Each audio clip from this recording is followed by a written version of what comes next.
안녕하십니까, 여러분. 2026년 5월 14일 아침 스타일로 뉴스 인텔리전스 업데이트입니다. 오늘 해설에서는 최근 2주 동안 중동 걸프 지역을 뒤흔든 주요 사건들을 차분하고 객관적으로 짚어보겠습니다. 복잡한 지정학적 위기 속에서 우리는 편견 없이 오직 사실만을 바탕으로 상황을 명확히 들여다보려 합니다.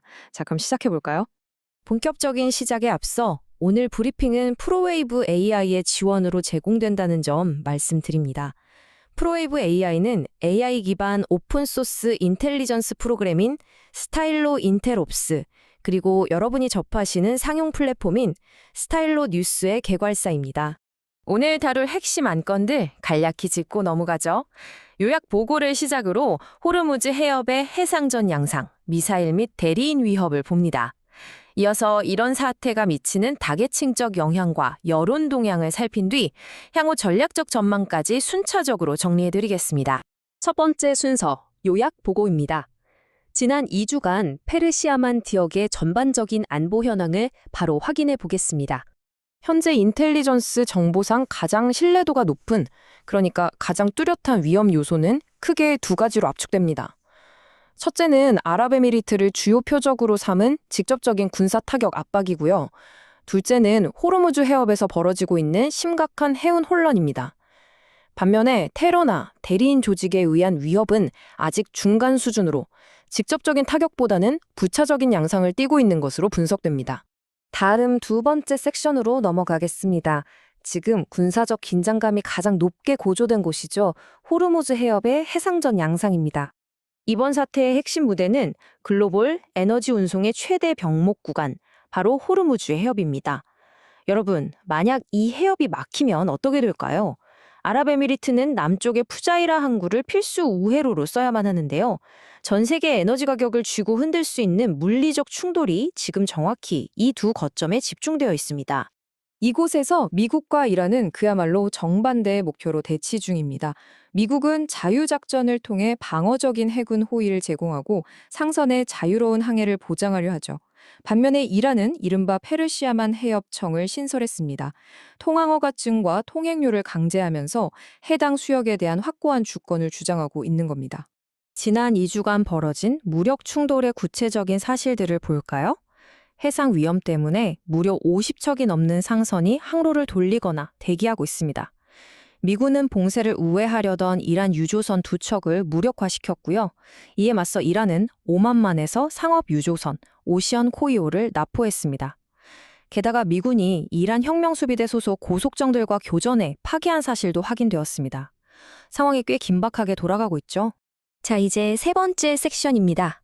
해상 교전을 넘어 공중, 그리고 대리인 위협 상황을 살펴보겠습니다. 시간대별로 한번 보겠습니다. 5월 초 이란은 아랍에미리트 푸자이라에 대규모 미사일과 무인기 타격을 가했습니다. 여기서 주목해야 할 점은 5월 6일 아랍에미리트 내에서 이스라엘의 아이언돔 방어 시스템이 가동되었다는 사실입니다. 방어 체계의 중대한 변화를 시사하는 부분이죠. 이후 5월 9일에는 이란 혁명수비대가 미국 표적에 대한 미사일 조준을 완료했다고 발표했고, 바로 다음 날 바레인 당국은 혁명수비대 연루자 41명을 전격 체포했습니다. 매우 빠른 속도로 위기가 번져가는 양상입니다. 물론 눈에 띄는 직접 타격만 있는 건 아닙니다. 에너지와 항만 시설을 노린 은밀한 사보타주, 친이란 해커 그룹의 사이버 교란, 그리고 민병대 네트워크의 비상대기 같은 하이브리드 위험 역시 여전히 활발한 우려사항으로 남아 있습니다. 민간 선박 승무원들을 향한 위협적인 행동들도 계속 포착되고 있고요. 네 번째 섹션입니다. 이런 군사적 긴장이 실질적으로 각 사회 계층과 글로벌 무대에 어떤 파급력을 미치고 있는지, 또 여론은 어떤지 다뤄보겠습니다. 이 걸프 지역의 위기는 크게 세 가지 층위로 파장을 낳고 있습니다. 지역적으로는 당장 해운이 혼란스럽고 아랍에미리트의 민간 안전 주의보가 내려졌죠. 국가적 차원으로 보면 아랍에미리트는 방어망을 굳건히 다지고 있는 반면 이란은 해상 봉쇄로 인한 극심한 경제적 압박에 직면해 있습니다. 그리고 무엇보다 중요한 건 국제적 파급력입니다. 전 세계 에너지 시장이 직접적인 위협을 받으면서 여러분의 일상에도 영향을 미칠 수 있는 상황이 전개되고 있고, 이를 막기 위한 외교적 중재가 발빠르게 진행되고 있습니다. 그렇다면 대중의 생각은 어떨까요? 소셜미디어 인텔리전스 데이터를 분석해보니 45%가 확전에 대한 불안감과 전쟁 피로도를 뚜렷하게 나타냈습니다. 또 35%는 이란 혁명 수비대와 현 체제의 행동을 강하게 비판했고요. 나머지 20%는 강경한 방어를 지지하거나 지금의 상황에 회의적인 시각을 보였습니다. 여기서 인텔리전스 평가소의 핵심 문장을 하나 그대로 읽어드리겠습니다. 대중의 정서는 전반적으로 불안해하며 이란 정권에 대해 비판적이다. 밑바탕에는 경제적 우려와 정권 교체에 대한 요구가 깔려 있다. 이 문장은 일반 시민들이 현재 체감하고 있는 심리적 그리고 경제적인 위기감을 아주 객관적이고 정확하게 짚어주고 있습니다. 마지막 5번째 섹션, 전략적 전망입니다. 앞서 말씀드린 정보들을 토대로 앞으로 여러분이 어떤 점들을 눈여겨봐야 할지 정리해드립니다.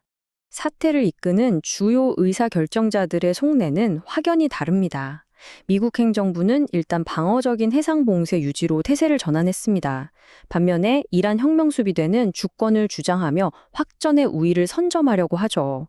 걸프 국가들은 겉으로는 긴장 완화를 이야기하면서도 속으로는 조용히 방어를 강화하고 있습니다. 이런 꽉 막힌 상황 속에서 파키스탄과 카타르가 꽤 적극적인 외교적 중재자로 나서고 있는 점도 주목할 만합니다. 그래서 당장 앞으로 예상되는 가장 유력한 시나리오 3가지를 꼽아봤습니다. 첫째, 이란은 전면전보다는 통행증 단속 같은 아주 철저히 계산된 해상 압박을 이어갈 것입니다.